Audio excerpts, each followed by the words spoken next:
জানেন কি আমাদের মধ্যে এরকম অনেক মানুষজন আছেন যারা মাছ মাংস একদমই হজম করতে পারেন না। কিন্তু কেন এরকম হয়?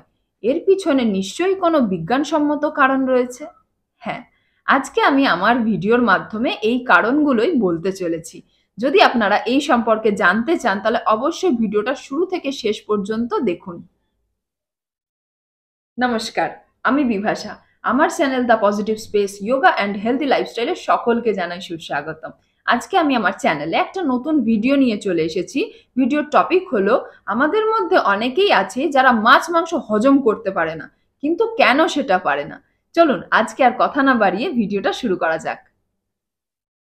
পুষ্টিবিদদের মতে সকলের পেট একই রকমের হয় না, মানে সকলের পাকস্থলী একই রকমের হয় না। রক্তের গ্রুপের উপর ডিপেন্ড করে যে কার হজম শক্তি কেমন হবে। তাই আমাদের রক্তের গ্রুপ আগে থেকেই জেনে নেওয়া ভালো। আর রক্তের গ্রুপ জেনে সেই অনুযায়ী খাবার দাবার যদি আমরা গ্রহণ করি তাহলে আমাদের শরীর থাকবে ফিট, আরো বেশি তরতাজা। ও, এ, বি, এবি, এই 4 রকমের ব্লাড গ্রুপ রয়েছে। ব্লাড গ্রুপের সাথে খাদ্য এবং পানীয়র একটা সরাসরি সম্পর্ক রয়েছে। তাই আমাদের জানা উচিত যে কার কোন ব্লাড গ্রুপ রয়েছে আর কোন ব্লাড গ্রুপ অনুযায়ী আমাদের কি কি খাবার খাওয়া উচিত। জানেন কি এরকম অনেক মানুষ আছেন যাদের শরীরে মাছ মাংস মানে চিকেন, মাটন এগুলো সব বিষের সমান। চলুন আজকের ভিডিওর মাধ্যমে জেনে নেওয়া যাক কোন ব্লাড গ্রুপের লোকজনদের কি ধরনের খাবার খাওয়া উচিত সুস্থ থাকার জন্য, কার্যক্ষমতা বাড়ানোর জন্য। ব্যাপারে প্রথমেই আসি ও ব্লাড গ্রুপের ব্যক্তিদের ব্যাপারে।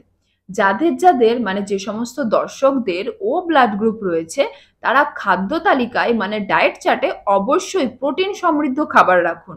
মানে আপনাদের থালায় প্রত্যেক দিন ডাল, মাছ, মাংস, ফল, মটরশুঁটি এবং বিভিন্ন ধরনের শস্য অবশ্যই রাখতে পারেন। এবার আসি এ ব্লাড গ্রুপের ব্যাপারে। এ ব্লাড গ্রুপের দর্শক বন্ধুরা যারা আছেন তারা মনোযোগ সহকারে শুনুন। এ ব্লাড গ্রুপের ব্যক্তিদের রোগ প্রতিরোধের ক্ষমতা শক্তিশালী হয়, কিন্তু ততটা বেশি শক্তিশালী হয় না। তাই আপনারা মাছ মাংস একটু অ্যাভয়েড করতে পারেন, কারণ ও গ্রুপের ব্যক্তিদের তুলনায় আপনাদের খাবার হজমে একটু বেশি সময় লাগে। এবার আসি বি ব্লাড গ্রুপের ব্যাপারে। বি ব্লাড গ্রুপের দর্শক বন্ধুরা অবশ্যই একটু বেশি মনোযোগ সহকারে শুনুন, কারণ বি ব্লাড গ্রুপের লোকজনেরা হলেন সব থেকে বেশি নিরাপদ। বি ব্লাড গ্রুপের লোকজনদের রোগ প্রতিরোধ ক্ষমতা সব থেকে বেশি হয়, এমনকি খাবার হজম করার ক্ষমতাও সব থেকে বেশি হয়। তাই খাবার খেতে বসে আপনাদেরকে চিন্তা করার কিচ্ছু নেই যে মাছ যদি আমি বেশি খেয়ে ফেলি তাহলে আমার কোনো প্রবলেম হতে পারে, নাকি মাটন বেশি খেয়ে ফেললে আমার প্রবলেম হতে পারে। মানে আপনাদের হজম ক্ষমতা এত বেশি শক্তিশালী হয় যে আপনাদের কোনো রকম চিন্তা করার দরকারই নেই। এবার বলা যাক এ বি ব্লাড গ্রুপের লোকজনদের ব্যাপারে। এ বি ব্লাড গ্রুপের যে সমস্ত দর্শক বন্ধুরা ভিডিওটা এখন দেখছেন তারা অবশ্যই খাবারের তালিকায় প্রচুর পরিমাণে শাক সবজি ফল মানে সবুজ জাতীয় জিনিস আপনারা রাখতে পারেন। এই ধরনের খাবার খেলে আপনারা থাকবেন আরো বেশি সুস্থ এবং শক্তিশালী।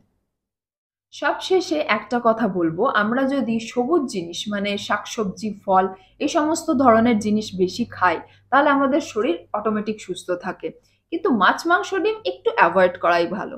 এটা ঠিক শাকসবজি চাষের সময় অনেক ধরনের কীটনাশক বিভিন্ন রকমের রাসায়নিক সারের ব্যবহার হয়ে থাকে, কিন্তু আমরা সাধারণ মানুষরা যদি আপাত দৃষ্টিতে দেখি তাহলে আমরা এটা বুঝতে পারবো যে আমরা যদি কোনোদিন একটু বেশি পরিমাণে চিকেন খাই বা ডিম খাই তাহলে সেই দিন আমাদের হজম হতে একটু বেশি সময় লাগে।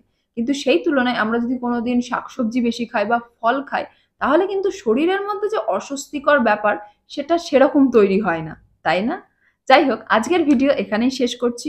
ভিডিওটা কেমন লাগলো সেটা অবশ্যই কমেন্ট বক্সে জানাবেন। আর ভিডিওটা ভালো লাগলে লাইক করতে ভুলবেন না। এরকম নতুন নতুন ভিডিও দেখার জন্য অবশ্যই চ্যানেলটা সাবস্ক্রাইব করতে ভুলবেন না। আজকের ভিডিও এখানেই শেষ করছি। সামনের দিন আরো একটা নতুন টপিক নিয়ে উপস্থিত হব আমার এই চ্যানেলে। ততক্ষণ সবাই ভালো থাকবেন, সুস্থ থাকবেন, বাড়ির সবাইকে ভালো রাখবেন। ধন্যবাদ।